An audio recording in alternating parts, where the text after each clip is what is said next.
In this video, you will learn how to deploy FortiGate Autoscaling Baseline on AWS. FortiGate Autoscale for AWS with Transit Gateway integration extends FortiGate protection to all networks connected to the Transit Gateway and requires a manual deployment incorporating CloudFormation templates.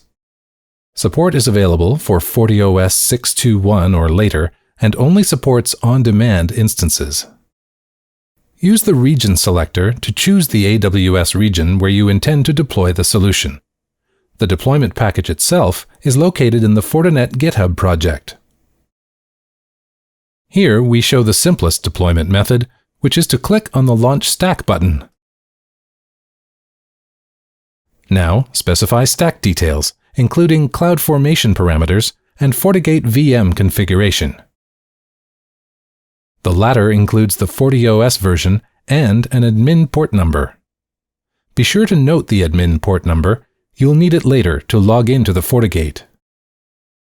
You can also specify CIDR blocks, instance types, and FortiGate settings. Acknowledge the capabilities and then click Create Stack.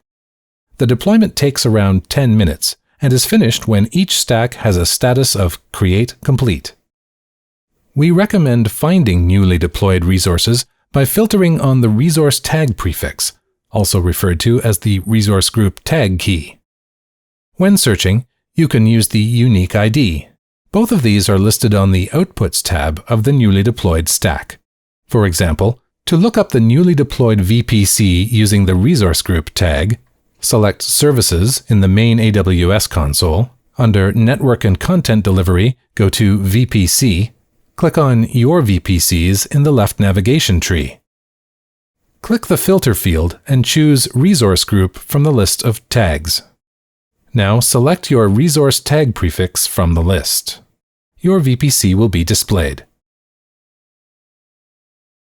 Let's verify that the deployment is up and running.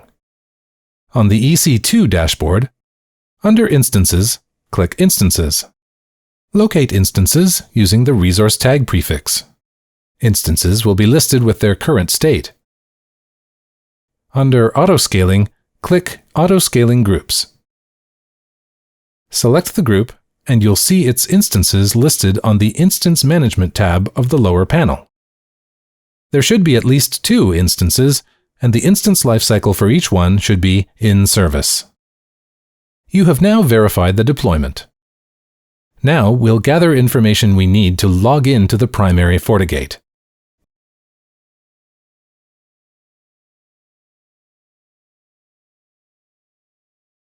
Select the instance with Primary in the Autoscale role column.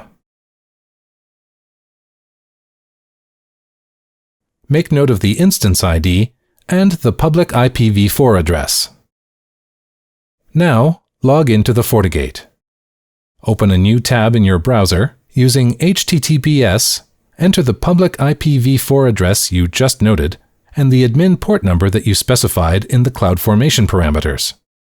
The default FortiGate certificate is self-signed and not recognized by browsers, so an error message will appear. Proceed past this error.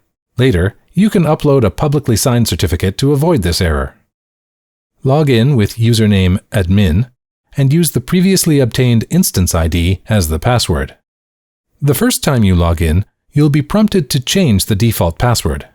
If you change the password or make other changes in the primary FortiGate, the changes will automatically be synced to other FortiGates in your autoscaling group. After successfully logging in, you'll see the dashboard of the primary FortiGate. To attach an existing VPC to the Transit Gateway, you need to manually create a Transit Gateway attachment and add the necessary routes, propagations, and associations. In this tutorial, the VPC named Transit Gateway Demo VPC01 with CIDR 10.0.0.0.16 will be attached to the FortiGate Autoscale Transit Gateway. Load the VPC dashboard. Under Transit Gateways, click Transit Gateway Attachment. Click Create Transit Gateway Attachment and enter parameters as appropriate. Ensure that the attachment type is VPC. After you select a VPC ID, the subnet IDs will appear. Select 2 subnets, one in each availability zone. Finish by clicking on Create Attachment.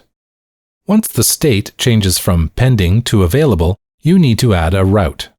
Click on the resource ID to go to the VPC. Select the VPC and the lower panel appears. Click Route Table, and on the Routes tab, click Edit Routes. Add a route with a destination of 10.1.0.0.16. From the Target drop-down, select Transit Gateway to display available transit gateways. Select the FortiGate Autoscale Transit Gateway and then click Save Routes. For propagation on the inbound route table, in the left navigation tree, under Transit Gateway, select Transit Gateway Route Tables. Select the item ending with Route Table Inbound. On the Propagations tab, click Create Propagation. For Choose Attachment to Propagate, select the previously created attachment. The name tag will end with Attachment VPC01. Click Create Propagation and then Close. Now the Propagations tab will include the newly created propagation. Under Routes, you'll see that the route for your VPC has been automatically propagated. Propagation on the outbound route table is created in a similar way. Select the item ending with Route Table Outbound. On the Association tab, click Create Association. From Choose Attachment to Associate, select the previously created attachment. Click Create Association and then Close. The Associations list will now include the created association. The VPC is now connected to the FortiGate Autoscale Transit Gateway. To see the connection in the FortiGate dashboard, go to the Monitor section and select Routing Monitor. Here you can review the networks and interfaces. For data traffic, select IPsec Monitor. Here, each remote gateway connection displays incoming and outgoing data. Thank you for watching.